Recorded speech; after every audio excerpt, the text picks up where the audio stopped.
Les douleurs à l'épaule, c'est des douleurs qui sont fréquentes, des douleurs qui récidivent. Et une des raisons qui explique cela, c'est que dans bien des cas, on n'a pas rééduqué l'épaule, on n'a pas rééduqué la musculature, ce qui vulnérabilise l'épaule et la douleur revient dans ces circonstances-là. Aujourd'hui, je vous donne des exercices très simples pour vous aider à bien vous remettre sur pied après une douleur à l'épaule et je vous donne ça dans quelques secondes. Je suis Denis Fortier. Si vous êtes nouveau ici sur ma chaîne YouTube, je vous conseille de vous abonner en cliquant sur le coin inférieur droit de l'écran et je vous invite aussi à vous abonner à mon infolettre en visitant mon site web, le www.denisfortier.ca. Maintenant, les douleurs à l'épaule, elles sont parfois difficiles à traiter. Parfois, on peut même être un peu découragé de voir cette douleur-là qui perdure ou de voir réapparaître constamment de façon épisodique cette douleur-là un peu pour tout et n'importe quoi ou sinon dans des contextes très spécifiques. Et une des raisons qui explique la ténacité d'une douleur à l'épaule, c'est parfois que la rééducation de l'épaule, que la musculature de l'épaule n'a pas retrouvé son endurance, sa force, sa souplesse, par exemple. Aujourd'hui, je vais vous donner des exercices qu'on appelle exercices isométriques qui sont particulièrement efficaces pour rééduquer l'épaule et même parfois, en présence de douleur, on arrive à faire ces exercices-là sans déclencher la douleur, ce qui nous permet aussi de reprendre un peu plus de force, par exemple, graduellement pour rétablir l'épaule, parce que la mécanique de l'épaule, elle est complexe et l'efficacité de la mécanique de l'épaule est tributaire de vos muscles. Donc, c'est l'articulation par excellence qui bénéficie de muscles sains, de muscles endurants, de muscles forts et souples. Les exercices isométriques, c'est une famille d'exercices qui se fait sans mouvement.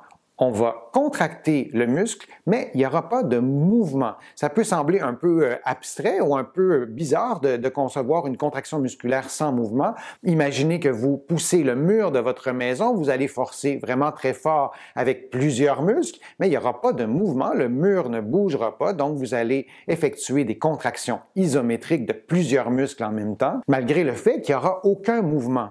Les exercices isométriques sont donc recommandés lorsqu'une articulation est particulièrement fragile. D'abord parce que vous stimulez vos muscles sans bouger la plupart des structures articulaires, mais en plus, les exercices isométriques peuvent être adaptés un peu plus facilement. Vous allez pouvoir doser la quantité d'efforts que vous allez faire et c'est à vous d'effectuer ce dosage-là parce que quelqu'un qui regarde un œil extérieur, qui vous regarde faire les exercices, évidemment, ne peut pas estimer la quantité de force que vous allez déployer, mais vous pouvez choisir de forcer un tout petit peu ou de générer une force beaucoup plus grande.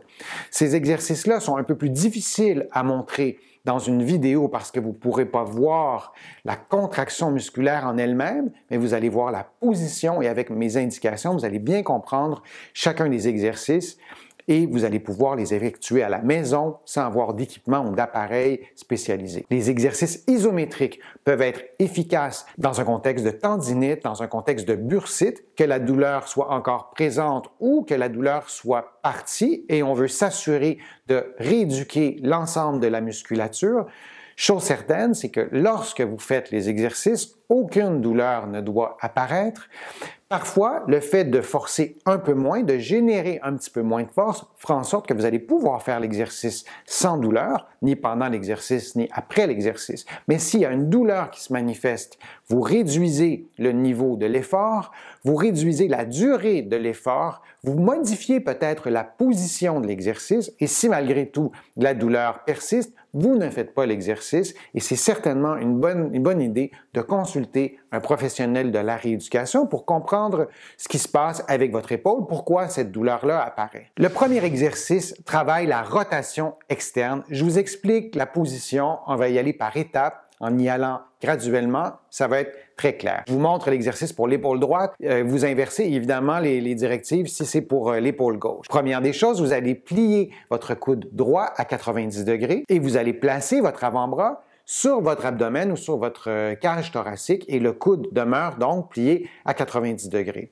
Vous allez ensuite placer votre bras gauche sur le bras droit Et dans cette position-là, le bras droit va pousser dans le bras gauche qui va offrir une résistance équivalente pour ne pas avoir de mouvement. Tout ça se fait graduellement lorsque vous allez commencer à pousser avec votre bras droit et un peu aussi quand même avec le poignet droit dans votre bras gauche, bien, il ne faut pas voir de mouvement. Quelqu'un qui vous regarde faire l'exercice ne devrait pas pouvoir deviner l'exercice que vous êtes en train de faire. Donc, vous poussez graduellement et votre bras gauche immobilise le bras droit. On a dit que c'est un exercice isométrique sans mouvement. Donc, c'est nécessaire que la résistance du bras gauche soit équivalente à l'effort généré par le bras droit. Vous allez maintenir cette contraction-là, vous allez maintenir cette poussée-là durant 30 secondes et vous allez relâcher graduellement et vous allez faire 4 séries. Vous pouvez augmenter le 30 secondes jusqu'à 60 secondes. Vous pouvez faire un peu moins de séries, un peu plus de séries,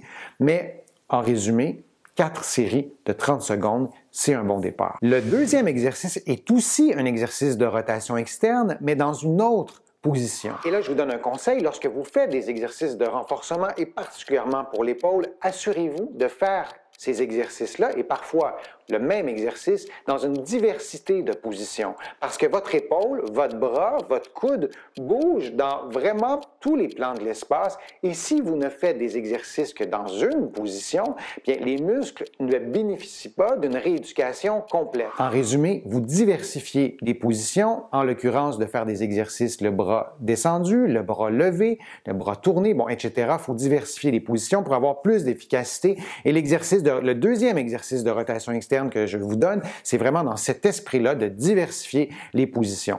Cette fois, vous allez vous placer contre un mur. Vous allez garder encore une fois votre coude à 90 degrés. Vous allez être en appui sur le mur, c'est-à-dire que votre épaule va être appuyée sur le mur et vous allez être perpendiculaire au mur. Votre coude plié à 90 degrés. Vous allez faire un point avec la main, c'est un peu plus facile de contrôler l'effort et dans cette position-là, vous allez pousser avec le poignet. On ne veut pas pousser avec le coude, on veut pousser avec le poignet. Donc, vous allez pousser dans le mur. Il y aura encore une fois pas de mouvement. Quelqu'un qui vous regarde faire l'exercice ne pourra pas deviner ce que vous êtes en train de faire et vous allez pousser graduellement sur le mur. Vous allez maintenir cet effort-là pendant 30 à 60 secondes. Vous allez faire environ 4 séries. Vous adaptez toujours les paramètres de l'exercice et vous allez prendre une pause. Dans cette position-là, c'est bien important d'avoir un bon alignement articulaire entre la tête, les épaules et le bassin. Si vous êtes courbé, c'est un peu moins efficace. On veut stimuler, on veut rééduquer l'épaule, idéalement dans une posture optimale. Si pour vous, c'est trop exigeant d'avoir un alignement tête, épaule, bassin qui forme une ligne droite, bien, prenez une position qui est confortable, mais en minimisant cet arrondissement-là des épaules. Le troisième exercice, c'est un exercice d'abduction horizontale. Ce n'est pas des termes qu'on entend souvent, mais on va nommer le mouvement avec ces termes-là. Vous faites l'exercice en position assise. Bien important d'avoir un alignement tête, épaule, bassin qui forme une ligne relativement droite. Vous allez garder les deux coudes à 90 degrés et vous allez lever les bras devant vous, là aussi à environ 90 degrés. Et vous allez mettre les doigts de la main droite près du coude gauche et les doigts de la main gauche près du coude droit. Et dans cette position-là, vous allez essayer d'éloigner les coudes l'un de l'autre. Donc, vos coudes vont pousser dans vos doigts. Chaque coude va pousser dans les doigts de la main opposée et vous allez pousser pendant 30 secondes jusqu'à peut-être 60 secondes et vous allez faire environ 4 séries. Durant tout l'exercice, vous assurez de respirer librement et vous assurez aussi de maintenir l'alignement articulaire entre la tête, les épaules et le bassin. Il ne faut pas oublier qu'il y a beaucoup de problèmes d'épaule qui sont exacerbés ou qui sont littéralement causés par le fait d'avoir une position très arrondie, qui stresse certaines structures articulaires et aussi qui affaiblit les muscles de la posture, c'est-à-dire les muscles qui sont situés derrière, qui sont situés près des omoplates ou près du cou. Donc, si vous faites l'exercice, vous le faites dans un bon alignement articulaire du début à la fin en respirant librement. Et là aussi, pour l'abduction horizontale, il est nécessaire de faire l'exercice d'abduction horizontale dans plusieurs positions. La première, c'est l'exercice d'abduction horizontale adossé contre un mur, le coude plié à 90 degrés. Vous vous adossez contre un mur, vous gardez votre coude plié à 90 degrés et vous levez votre bras aussi à 90 degrés. Vous pouvez faire les deux bras en même temps, même si le problème n'est situé que d'un côté. Moi, je vous encourage à faire les exercices des deux côtés, soit simultanément ou sinon un côté après l'autre. Donc, adossé au mur, le bras levé à 90 degrés, le coude maintenu à 90 degrés et vous allez pousser cette fois avec votre coude dans le mur. C'est le même effort que vous aurez fait avec l'exercice précédent, mais dans une autre position et c'est la même chose. Vous maintenez de 30 à 60 secondes, vous faites environ 4 séries en adaptant les paramètres et cette fois, la posture, l'alignement postural sera peut-être un peu plus facile à maintenir parce que vous avez la rétroaction du mur, le fait de toucher au mur avec votre tête et avec le dos, ça vous incite à maintenir une posture qui bénéficie d'un meilleur alignement articulaire. Il y a des personnes qui essaieront de faire cet exercice-là et qui n'arriveront pas à maintenir la tête au mur. Si vous avez votre tête au mur et votre regard et votre tête est en hyperextension ou vous regardez vers le plafond, c'est pas un bon alignement articulaire. Vous allez, pour faciliter le maintien de cette position-là, vous pouvez placer une pièce de tissu, une petite serviette qui est légère, donc entre votre tête et le mur, ce qui fait en sorte que vous allez quand même avoir une posture plus droite et cette petite pièce de tissu-là va vous permettre de la maintenir et d'avoir une bonne posture durant ce mouvement d'abduction horizontale. L'autre variante de l'abduction horizontale, c'est presque la même position, sauf que vous allez garder votre coude déplié. Vous pouvez placer votre bras à 90 degrés, comme l'exercice précédent, et vous pourriez aussi faire la même chose, mais le bras placé à 45 degrés. Et dans cette position-là, vous poussez avec le coude et aussi avec le poignet dans le mur durant 30 à 60 secondes et vous faites 4 séries. Pour certaines personnes, la poussée dans le mur dans cette position-là, particulièrement le bras à 90 degrés, va être extrêmement difficile, ça va être très forçant. Certaines personnes n'arriveront pas à monter les bras à 90 degrés. À ce moment-là, vous faites l'exercice en gardant les bras un peu plus bas. Je répète, aucun exercice doit déclencher de la douleur, que ce soit au début, à la fin ou après l'exercice. Si c'est le cas, il faut adapter les paramètres de l'exercice. Par exemple, modifier la position, le faire moins longtemps, pousser un peu moins fort et graduellement, vous réaugmentez le niveau de difficulté de l'exercice et vous arriverez peut-être à le faire. Et si vous n'arrivez pas, moi, je vous encourage à consulter parce que tous ces exercices-là,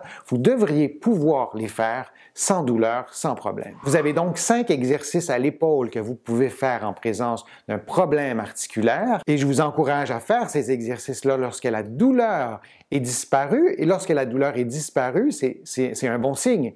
Mais bien souvent, on se doit de rééduquer l'épaule pour éviter une récidive du problème. Vous pouvez faire ces exercices-là pendant quelques semaines, 3 à 4 fois par semaine, en augmentant le niveau de difficulté. À l'intérieur de ce laps de temps-là, vous devriez avoir augmenté le niveau de difficulté à quelques occasions. Si vous n'y arrivez pas, vous consultez un professionnel de la rééducation. J'espère que ma vidéo vous a plu. Je vous encourage à la commenter dans le fil de discussion. J'adore vous lire. Vos commentaires alimentent mes réflexions pour les prochaines vidéos. Et si vous avez aimé ma vidéo, cliquez j'aime. Partagez-la sur vos réseaux sociaux, ça me donne plus de visibilité, ça m'aide à produire de nouveaux contenus. Vous allez trouver aussi beaucoup d'informations sur mon site web www.denisfortier.ca et il y a évidemment beaucoup d'informations dans mes livres que vous allez pouvoir trouver en librairie et sur le web au Canada. Mes livres sont aussi disponibles en France, même chose en librairie et sur le web. Je suis Denis Fortier, je vous remercie. À bientôt.